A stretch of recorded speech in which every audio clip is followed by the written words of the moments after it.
আসসালামু আলাইকুম গাইস, আমরা একটা নতুন সুজুকি গাড়ি নিয়ে আসলাম। কেবল বড় ভাই এই মাত্র কিনে নিয়ে আসছে নতুন গাড়ি। দেখেন, আমরা গাড়ির টুকিটাকি কাজ করে দিলাম, সিট কভার, ইয়ারকিন, এদের হাফ মাঠগার্ড অনেক কাজ করে দিলাম।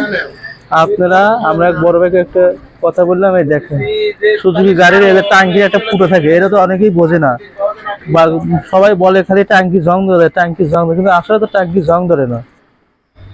গাড়ির সমস্যা হলো এই ফুটোটা সব সময় আপনারা ক্লিয়ার করে রাখবেন। দেখেন এই ফুটোটা, এই ফুটো না ক্লিয়ার করে রাখার কারণে ফুটোর বিদ্যা এই এই ফুটো বন্ধ, যখন বন্ধ হয় তখন ফুটোর বিদ্যা ট্যাঙ্কিতে পানি দেয়, পানি দেওয়ার কারণে গাড়িগুলো টাঙ্কির জং ধরে দেয়, জং দেওয়ার কারণে এই গাড়িগুলো ডিস্টার্ব হয়ে যায়, কাবড়া নষ্ট হয়ে যায়, আবার ফুলু করে গাড়ি ডিস্টার্ব করে, টাঙ্কি বাতিল হয়ে যায়। তার কারণে আপনারা যখনই গাড়ি ধোয়া ধোয়া করে ধুবেন, ওয়াশ করবেন, গাড়ি যখন বৃষ্টিতে রাখবেন, অবশ্যই যে কোনো এক মেকারের কাছে যায় ফুটাগুলো অবশ্যই ক্লিয়ার করে রাখবেন। তাহলে আপনার গাড়ি কোনো সময় টাঙ্কি নষ্ট হবে না, ওভারফ্লো হবে না, কাবড়া সবসময় ভালো থাকবে। এগুলো আপনারা সবসময় চেক দিয়ে রাখবেন।